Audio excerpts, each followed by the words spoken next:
Late yesterday, the Trump administration completed a change to the Affordable Care Act, rolling back a policy that protected transgender patients from discrimination. This new policy, enacted during Pride Month, was announced on the anniversary of one of the bloodiest days in the LGBTQ community, the Pulse nightclub shooting. At the time, the shooting was the deadliest the country had ever seen. 49 innocent lives were lost. We're also learning more about the deaths of two trans women who were killed this week. Dominique Remy Fells and Rihanna Milton were killed on Tuesday. Each of their cases are considered open homicides, according to police departments in both Philadelphia and Liberty Township, Ohio. The Human Rights Campaign says that at least 14 transgender people have been killed so far this year. The majority of those are trans women of color. GLAAD, the Gay and Lesbian Alliance Against Defamation, says the trans women of color have a life expectancy in the United States of 35 years. Joining me now, Kimberle Crenshaw, professor at both UCLA and Columbia Law School, and Imara Jones, founder and creator of TransLash Media. Welcome to both of you. Thank you for being with us. Imara, it's kind of unbelievable. I've read that statistic. I've read it on TV. I've seen it. 35 years. I think there's nothing more dangerous in America than being a trans woman of color. Well, it's certainly one of the most dangerous things. I think that there's so many factors that contribute to the statistic that you gave. One of them being lack of access to healthcare, of course, lack of access to jobs. And when you have a life expectancy of 35, or the fact that most trans women who die before 35 are due to homicide or some other factor, it's because everything is failing. And so we need to look at the entire system of support and rights and equal access that we have for trans people. And of course, the new rule from the Trump administration sets us back in that. So this is interesting, Kimberle. When Imara says everything is failing them, that sort of fits in with a philosophy that you have articulated and a term that you've given life to, intersectionality. And one definition of it, and I'm sure you have better ones, is intersectionality is the complex cumulative way in which the effects of multiple forms of discrimination, such as racism, sexism, and classism, combine, overlap, or intersect, especially in the experiences of marginalized individuals or groups. So it would stand to reason with this theory, and I got that description from the Merriam-Webster dictionary. Under this theory, a trans woman of color faces multiple forms of discrimination because they are transgender, because they are a woman, because they are a person of color, and all sorts of systems fail them. Yes, and it's important to focus on the systemic dimension of it.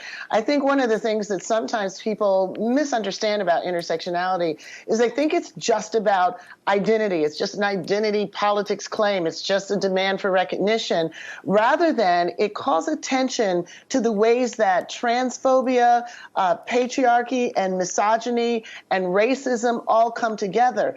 It's the confluence of these dynamics that cause the disproportionate vulnerability of trans women of color. It's not just one thing, and it's not just an identitarian thing. So I think, as Imara said, it's the failure of all of these things that contribute to the vulnerability, and therefore our politics have to address those confluences that create the harms that now we're seeing happening across the country.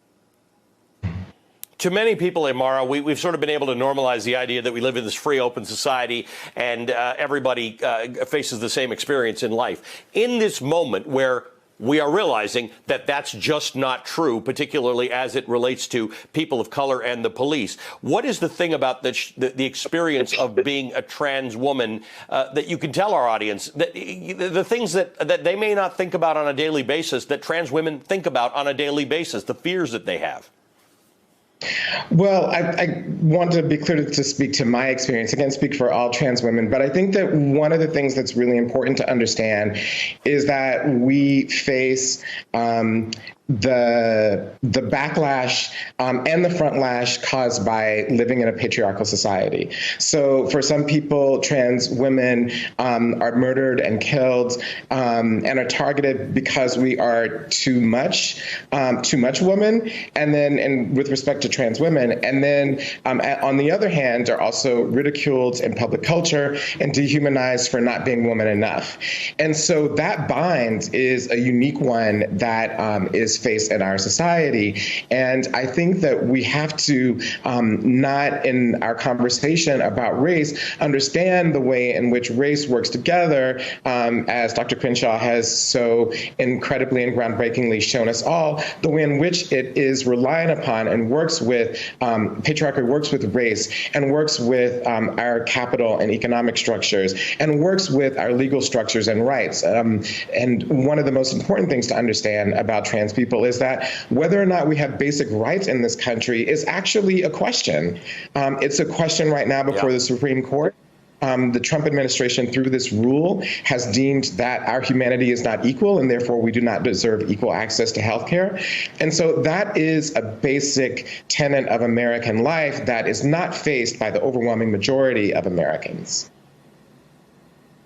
Kimberle, 3 months ago today, something happened that I think if you asked 10 Americans about, not most of them would know what the significance is of today, 3 months ago.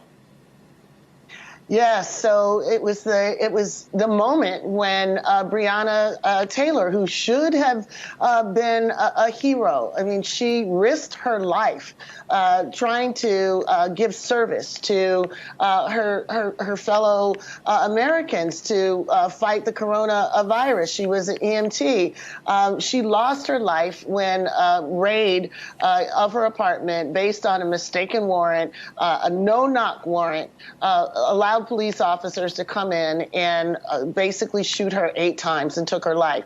Very few people knew about that at the time, and basically 3 months passed before there was any attention to it.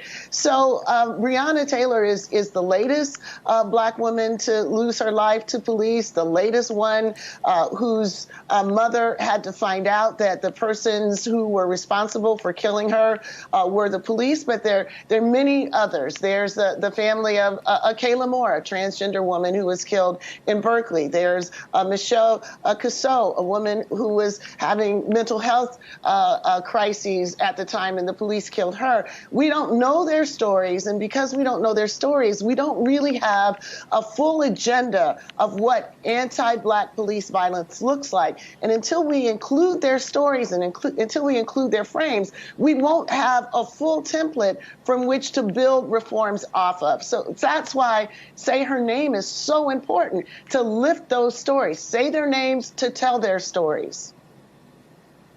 Well, we are just getting to the point that most Americans understand that Black Lives Matter is a thing, and a thing that they can say proudly, and a thing that they can put in their tweets, and a thing that they can wear on their shirts. So while we're at it, let's remember to say her name, and let's remember that trans lives matter, because if we can open our minds, we can open our minds to every last bit of it. Kimberle Crenshaw, thank you for that. Kimberle Crenshaw is the Executive Director of the African American Policy Forum.